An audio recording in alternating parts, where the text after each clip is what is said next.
Many games enjoy eternal adoration. Many others find themselves in Metacritic's eternal damnation. In this series, the tortured souls of games that found their way to a red Metascore of 49 out of 100 or less are given a final chance for gaming salvation. Following this review, will today's game be given a chance of Ascension, or forever languish in Metacritic detention? This is Ascension or Detention.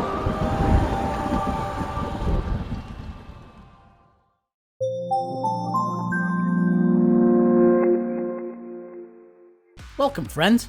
Today's game facing digitised death row is Frogger the Great Quest for the PlayStation 2. This game was originally released in America on November the 18th, 2001, followed by the European systems 10 months later. This game was produced by Papa Yeti Studio and was published by Konami of America. As of the making of this video, Frogger the Great Quest enjoys a bone-shattering Metascore of 32. The public score was 4.7 out of 10, but is a complete mess this time around. After we removed the deliberate extreme scores, the several people asking for help with the game on a game review site, and this one rambling reviewer with a deathly allergy to punctuation, we are left with a few small but sensible reviews hovering between 2 to 6 out of 10. Finally, as we all know who Konami are, and the death spiral their gaming division are determined to follow, we can look up Papa Yeti Studios' track record and... From what little I can gather about Papa Yeti Studio, they were an in-house studio at Konami that disappeared from the face of the earth shortly after this game was released. Bearing all of this in mind, is there any hope for this game's salvation, or will we have to find a hotter place in Metacritic's detention to call its new home? In the words of our punctuation-averse reviewer, listen, this game is good and it'll tell you why. Again, this game is not perfect in any way, it's just okay. Okay? Okay, let's get on the review. Before we dive into this literary masterpiece, allow me to give you a quick reminder of the origin of this game by having a look at the original 1981 arcade classic. Here is your frog, get into each of the 5 holes at the top, hopefully without any roadkill incident, and repeat, forever. However, your frog explodes at the mere suggestion of water in this game, so here is one thing they could improve upon straight away. Looking at the box art for Frogger the Great Quest, alarm bells are beginning to pierce the silence, as we now have a vomit-inducing collage assaulting our senses. What do we make of this mania? Our hokey-crokey king is now a hideous-looking biped, running through a medieval town whilst being chased by a bug, a goblin, a fairy, and something purple armed with an axe. The similarities to the original game are uncanny, or completely bloody absent. At least this green abomination is wearing a No Trucks t-shirt, so I can conclude that at least a single person working at Papa Yeti Studios knew what Frogger was. With hopes draining away and futility biting at our ankles, we can now scrutinise the game's story and hope some of the random crap on the cover makes sense. Our story begins with Frogger and his, guardian I think, Lumpy the Toad, swapping utterly incomprehensible lines of text between each other, and Frogger announcing he wants to be frog loose and froggy free. This is followed by Frogger overhearing a story from 2 nearby chatting kids that describe a princess running away from a dragon, the dragon being killed after slipping and hitting its head on a rock, and the princess being so grateful that she kisses a random frog, that later becomes a prince. So, Frogger now wants to find a princess of his own and become a human prince.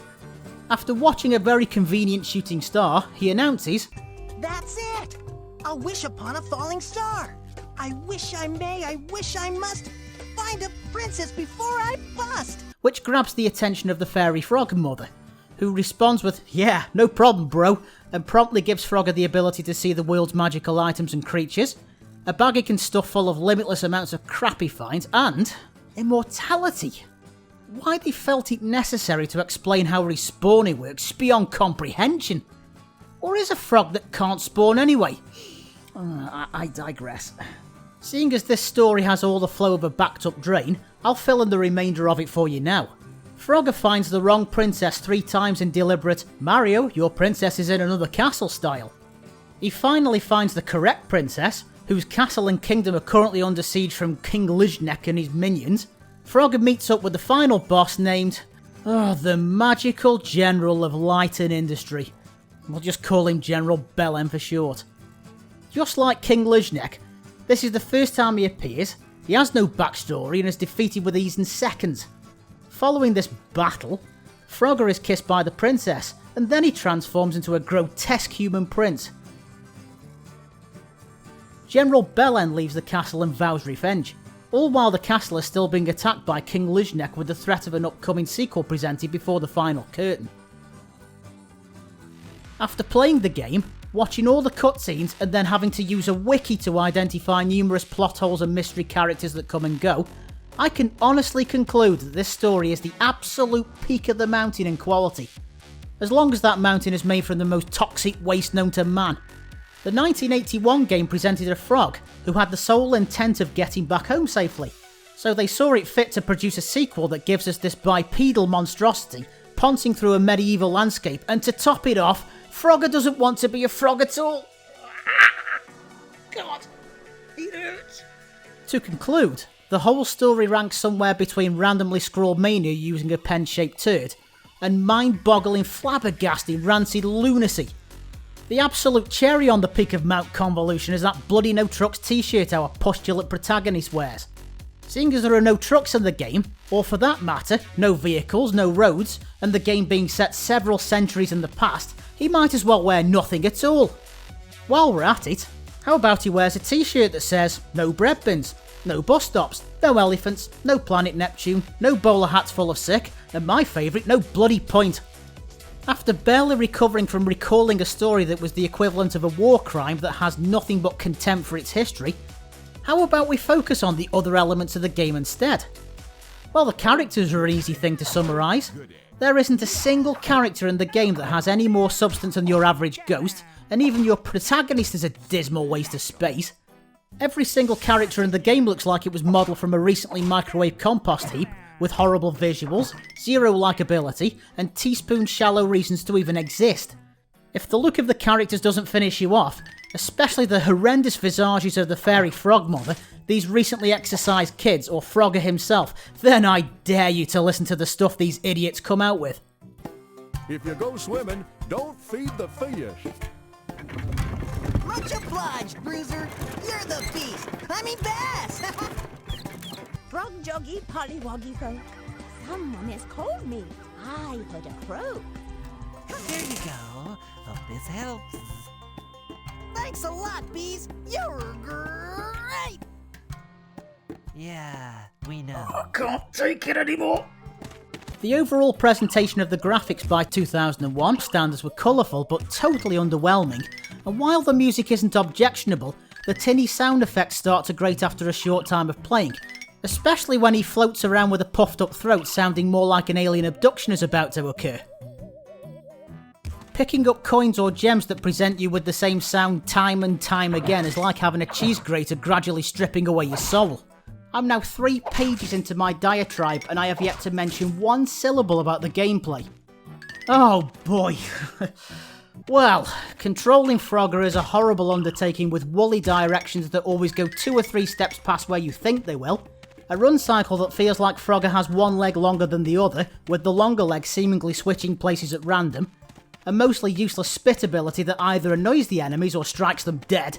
And a puffy floaty throat thing that looks awkward, controls badly, and presents another common sense roadblock to your general navigation. However, Frogger's true level of rotten mendacity becomes glaringly obvious when you jump, fight or swim. The game's camera is a seething dissident that only wishes for you to suffer, and revels in lapping up your pain, torture, misery and frustration.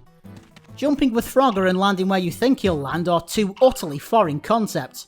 Getting Frogger to swim is like being made entirely of soap and trying to navigate a glass corridor on the iciest ice level known to man.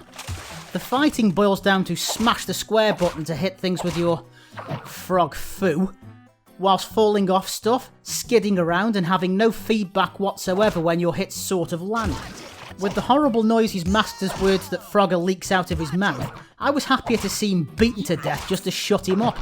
I need frog food. You can also press R1 to sidestep, with the sole result being an easy way to cheese the final boss in seconds.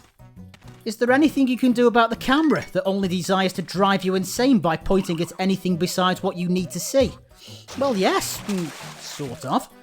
Simply have Frogger facing the way you wish to have the camera pointing and press R3 twice, every single time the camera doesn't normally cooperate, which is 99% of the bloody game. Thanks to the fairy frog mother and her idiotic gift of immortality, dying in the game has absolutely no consequence besides a small jog back to where Frogger snuffed it in the first place, assuming you can find it thanks to the game's complete lack of a map. You can eat insects, with your hands, to slightly stave off this slight inconvenience, but again, it's bloody pointless, much like the game itself.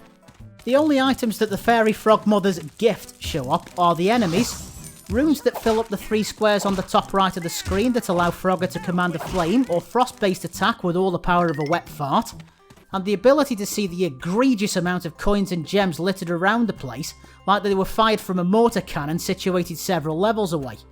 So, hoovering up the coins and gems is seemingly the last bit of fun this game offers, with the bonus of some of the coins and gems being in places you can't possibly reach. Both gems and coins add currency for Frogger to use in the frog shop. For God's sake, they just add frog to everything and call it a joy. What manner of wondrous treasures can you glean from this pixelated retail paradise? New levels? New moves? A cheap menu that makes this fetid game spontaneously combust? Well, I'm about to buy Frogger from the menu and... it's a description of Frogger you could easily get from the manual. They're not all like this, are they? They are! This game has you collecting thousands of coins and gems only to reward you with something less useful than a 5-second glance at the bloody manual. After farting around this level with a boat for over 30 minutes, only to have the final boss glitch straight through the floor and kill off my playthrough in one fell swoop, I'm in the perfect mood to describe whether this game will receive Ascension, or be forever confined to Metacritic detention. Frogger the Great Quest is quite easily one of the worst gaming experiences I have ever had to endure across my 3 decades of gaming. This game is a cynical, badly made, hate-filled, quick cash-in mess that doesn't have a single redeeming quality whatsoever. To the surprise of absolutely no one, I condemn Frogger the Great Quest to infinity years of Metacritic detention.